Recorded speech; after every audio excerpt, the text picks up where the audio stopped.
Shalom, Shalom, Yasharala, Shalom. It's the Yaikwab with the GMS Germany camp. And first and foremost, I would like to give all praise, honor, and glory unto Yahweh, Bahashem, Yahweh Shai, Bahashem, Arakakadash, Barakatah Yahweh, Barakatah Yahweh Shai, Barakatah Yahweh, Barakatah Yahweh Shai, Barakatah Yahweh, Barakatah Yahweh Shai, Kah Halayim La Yahweh, Bahashem, Mashiach, Wamalak Yahweh Shai, Bahashem, Arakakadash. Double honors to the elders and apostles of great Muslim who taught me this truth. Peace and blessings to the hopefully elect 144,000 men pushing the truth across the four winds with diligence and sincerity. And shalom to any Akwathium out there listening and learning. All right, so let's get into it. This lesson is pretty much, a double tap, I guess you can say, because we're in the end times, and the Lord has poured His Spirit upon the earth in ways like never seen before. And more Israel is waking up. They're coming into their nationality and knowing who they are. Okay, so this video is to hopefully edify some of those people, some of those men, some of those women who are being awakened, who have been given the knowledge that they're Israelites. And who are Israelites? And what does this mean? And what is the significance of being an Israelite? It's a very important thing because the Israelites were the Lord's servants. But without further ado, let's get into it. This is the book of Amos, chapter 3 and verse 1. Hear this word that Yahweh Ba'Shem Yahweh Shai has spoken against you, O children of Israel, against the whole family which I brought up from the land of Egypt, saying, you only have I known, and of all the families of the earth, therefore I will punish you for all your iniquities. So the Lord is saying that He's only dealt with the Israelites, and He took them out of Egypt, which is synonymous for the word slavery. In the book of Exodus, chapter 20,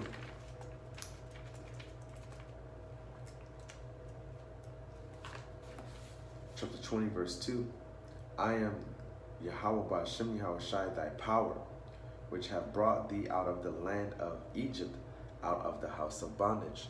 So the land of Egypt means house of bondage, slavery.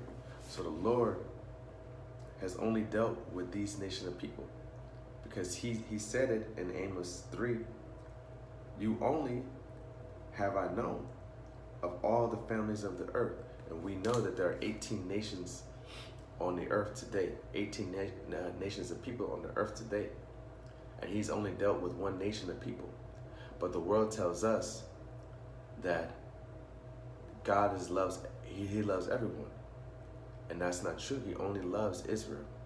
He's only dealt with Israel from the beginning until today. He's only dealing with Israel. That's why you see the Negroes, the so-called Negroes, Latinos, and Native Americans in the state of being destroyed and not knowing who they are, not knowing their nationality, being called bywords and other words other than what their true nationality is because of the Lord. The Lord did these things to us. Okay, so let's go to Romans chapter 9 and verse 13. As it is written, Jacob have I loved, but Esau have I hated. So the Lord loves a nation of people and He hates a nation of people. Okay? Esau is the progenitor of the so-called white races.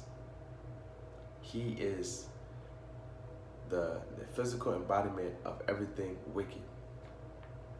And when you look at his track record on the earth, you will be able to see it. If you look at with clarity and common sense, Salakia, you will see that Esau's record shows that he is truly wicked. He has destroyed nations of people.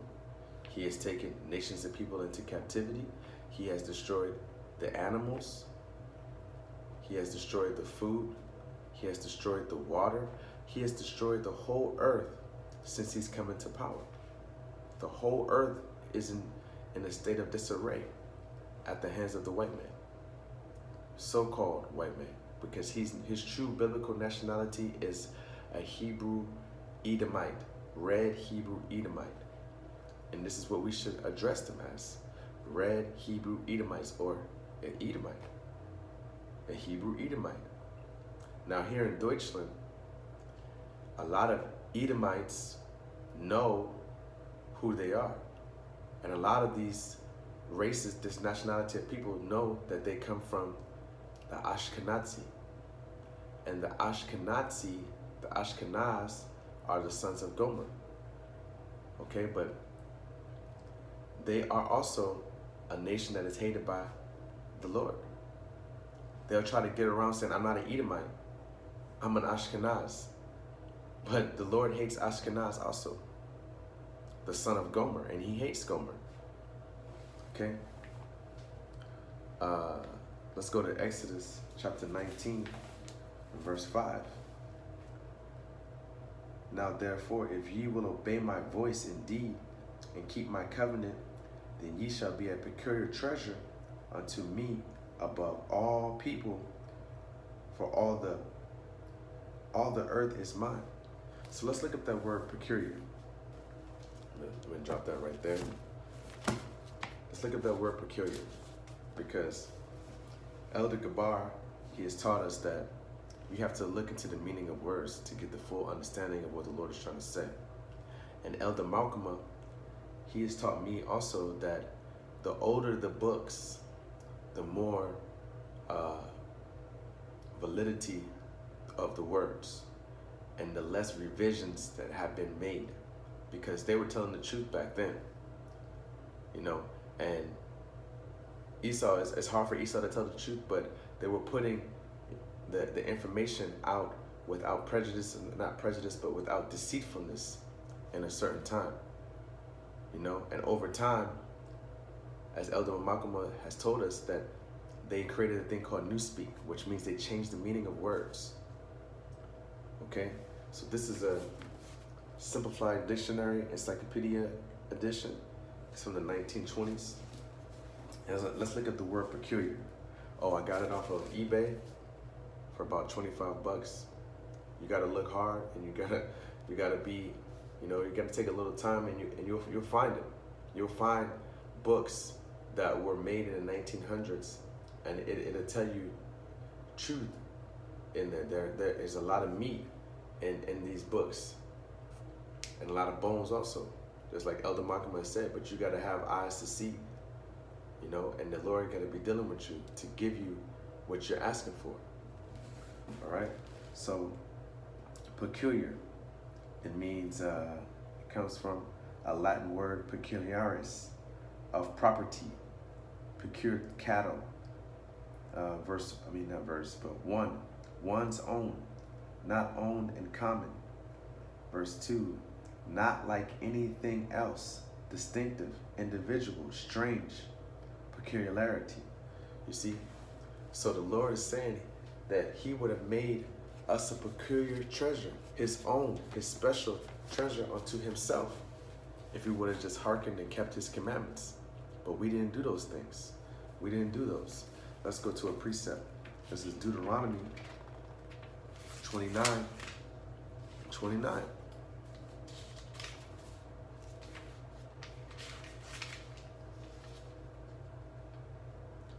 The secret things belong unto the Lord, Yahweh Hashem Yahushai, our power. But those things which are revealed belong unto us and to our children, that we may do all the words of this law.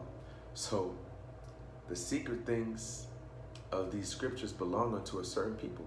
Just like I was saying, that the Lord has only given or been dealing with a nation of people that he loves, which is the 12 tribes of Israel, which are the so-called Negroes, Latinos, and Native Americans.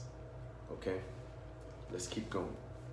And when it says secret things, that's the understanding of how the earth is, understanding of the words of this word, understanding prophecy, understanding the dark sayings and the parables that the Lord put in this book, because he only gave it unto a certain people on the earth. That's why when you talk to all these Edomites and you tell them about the Bible, the first thing they say is, I read it, but I can't understand it. Because it wasn't given unto you. It was given unto the children of Israel. Let's get Deuteronomy 7 and 6.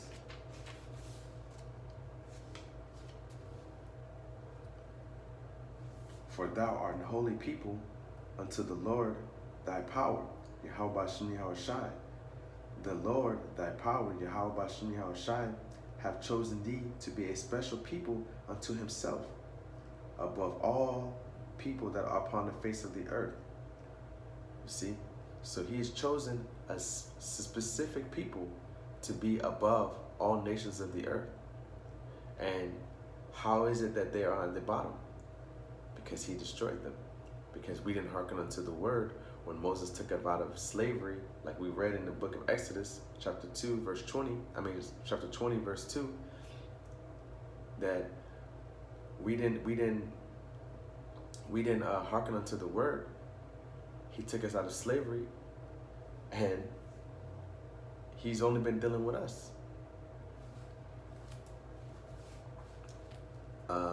Let's get Deuteronomy chapter 14.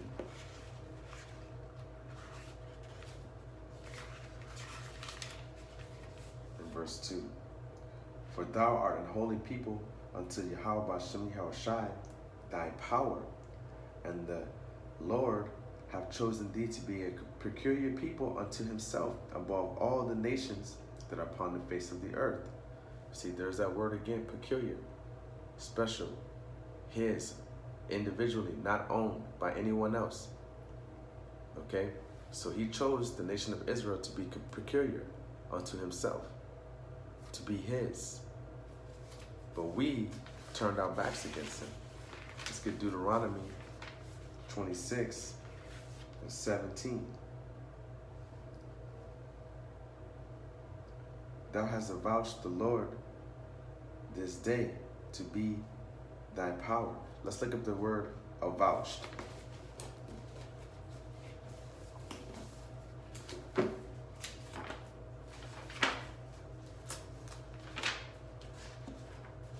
Quick.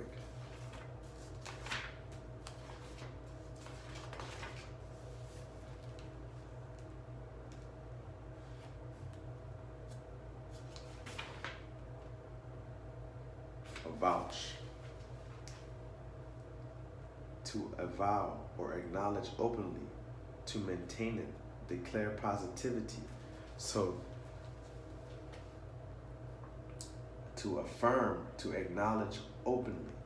Okay, so thou hast avouched, to declare, has declared openly the Lord this day to be thy power, and to walk in his ways, and to keep his statutes and his commandments and his judgments, and to hearken unto his voice. Verse 18, Yahweh Bashim Yahushai has avouched thee this day to be his peculiar people, as he hath promised thee, and thou shouldest keep all of his commandments. Okay, verse 19, and to make thee high above all nations which he hath made. So he's setting the Israelites above everybody.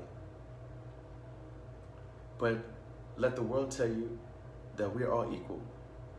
But then through actions you see that we're not all equal. Through their actions you see that we are not equal. They don't believe what they speak. They don't truly believe that we are equal. Because if so, they wouldn't have treated us the way that they have done. They wouldn't have taken us into captivity the way they have done. They would not have been a pivotal or a essential part, or played an essential part in destroying our nationality, destroying the records and the information that brings out our nationality, because we're not equal. In praise and in name and in honor, and that thou mayest be a holy people unto the Lord thy power, as he has spoken. And when you look up that word holy, let's look it up. That word holy means separate, special. See, what we got to do is we got to look up the meaning of words. Holy, holy, holiest, holy, dedicated to the service of the Most High, consecrated, pure, morally and spiritually perfect, sinless, a compact. You see, so the Lord said that we are morally pure morally and spiritually perfect. So he's saying he will make us a nation of people that are spiritually pure and perfect. But we didn't want that. We didn't want that title. Because if we did, we would have never transgressed his commandments. So let's get 2 Samuel. 2 Samuel chapter 7, verse 23.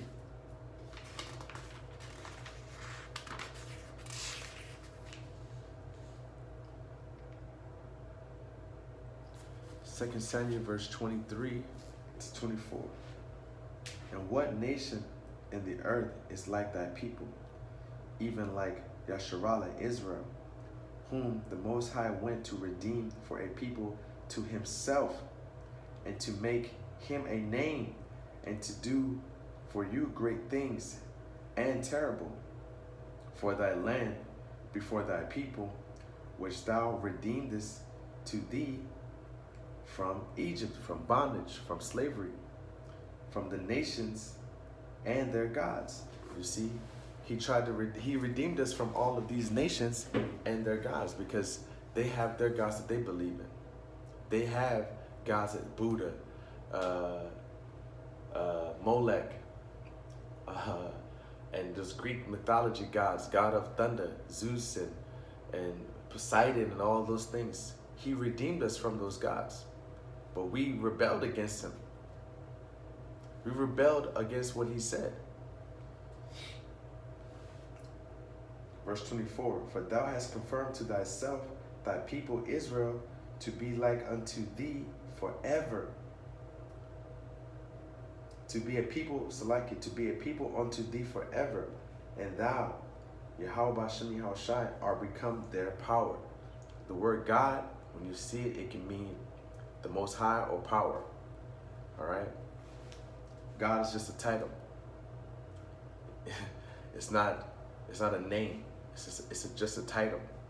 God of lightning, God of war, God of water. But that's what the world calls Yahweh, just God. They don't know his name. But anyways, let's go to 1 Kings. 1 Kings chapter 8, 53.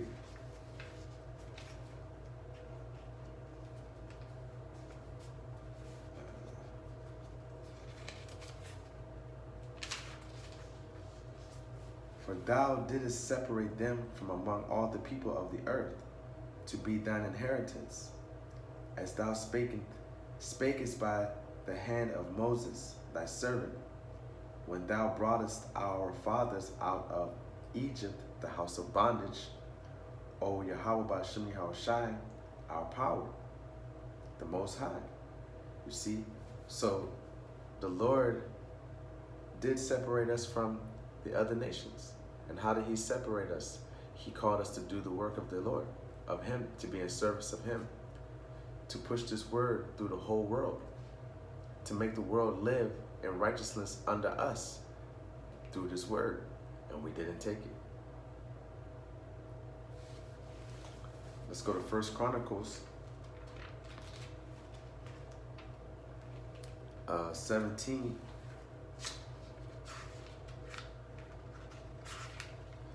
And 20.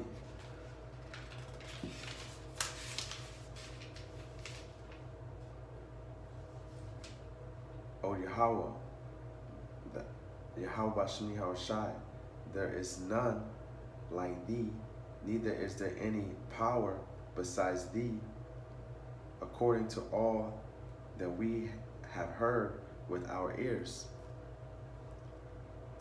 And what one nation in the earth is like thy people Yasharallah Israel, whom the Most High went to redeem to be his own people, to make thee a name of greatness and terribleness, by driving out the nations before thy people, whom thou hast redeemed out of Egypt. This is the Lord saying it again. You see? So there is no nation like Israel. And when you look at us, you see there's no nation like us. We are completely different than every other nation. We are special. But we don't want to believe it because we've been destroyed at the hands of the Edomites, at the hands of the Elamites, the Arabs, Ishmaelites, at the hands of the Moabites, at the hands of the Ammonites, the Japanese and the Chinese. We believe what they tell us about ourselves instead of believing what the scriptures tell us about ourselves. And this is why we're so destroyed. Let's go to Psalms. Psalms 105.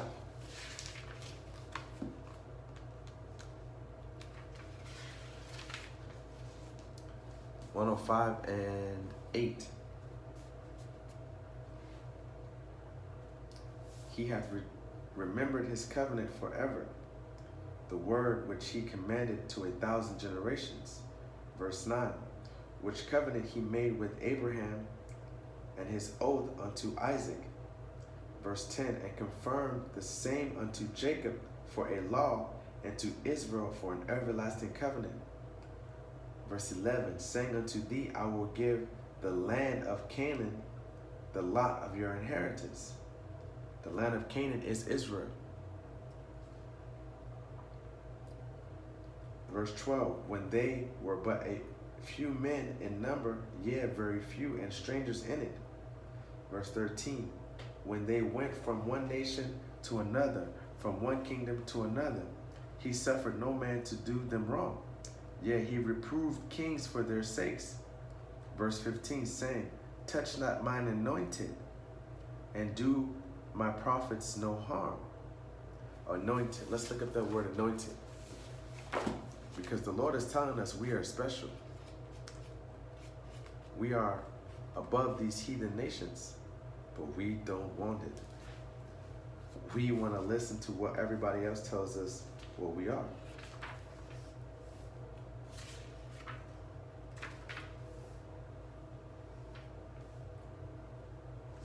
Anoint.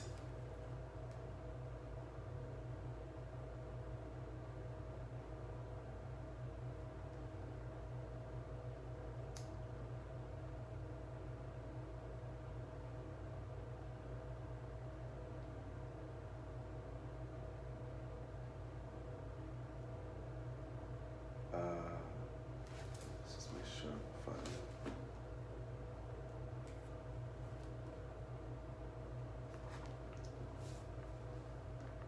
Okay, anoint, to pour oil or liquid on, to pour oil or other liquid upon by way of consecration or as a religious ceremony. Anointment, anointer. A consecration as a king, okay? Consecrate as a king, okay? So, and what is that oil? This word, this truth, this understanding of these scriptures. He anointed us by giving us these scriptures, by giving us his holy word to make us special, all right? He anointed us. Verse 16, moreover, he called for a famine upon the land. He brake the whole staff of bread. Verse 17, he sent a man before them, even Joseph, who was sold to be a servant. Verse 18, whose feet they hurt with fetters as he was laid in iron. So I think I went too far with that.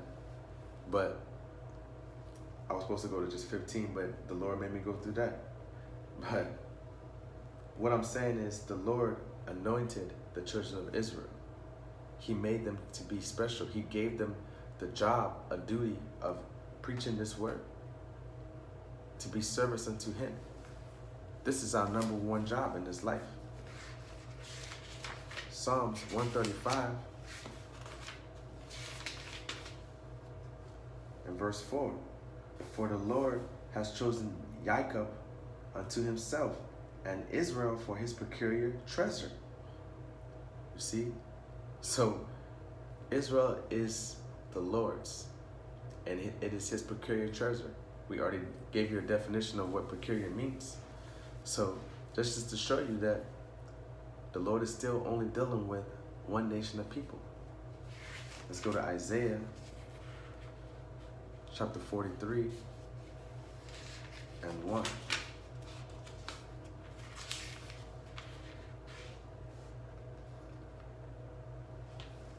But now, thus saith Yahweh Shem Yahushai, that created thee, O Jacob, that he hath formed thee, O Jacob. Fear not, for I have redeemed thee, and I have called thee by thy name, thou art mine. When thou passest through the waters, I will be with thee, and through the rivers, they shall not overflow thee. When thou walkest through the fire, thou shalt not be burned, neither shalt the flame kindle upon thee. Verse 3, for I am Yahweh thy power, the Holy One of Israel, thy Savior. I gave Egypt for thine ransom, Ethiopia and Seba for thee. You see? So the Lord is he's only dealing with Israel. He's only chosen Israel. And what I'm trying to do is trying to hearken unto this topic that Israel is the Lord's chosen people. The so-called Negroes, Latinos, and Native Americans, they are the Lord's chosen people. But they have been destroyed because they did not hearken unto the word. All right, so let's go to Isaiah 44 and 21.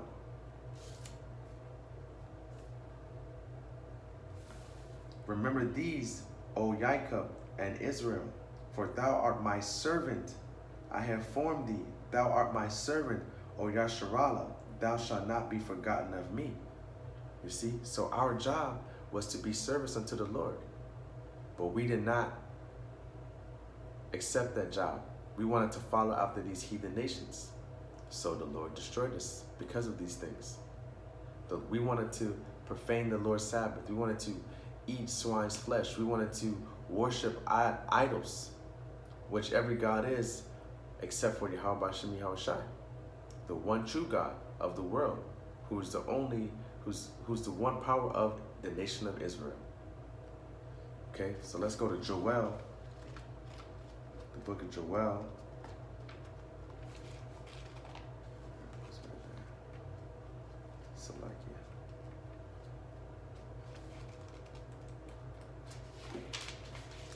Chapter 3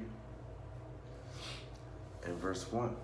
For behold, in those days and in that time when I shall bring again the captivity of Judah and Jerusalem. So he's going to take us out of captivity. He's going to bring in a certain time, and this is what he's doing right now. He's waking us up to our heritage. He's removing these bands of blindness and destruction from his people.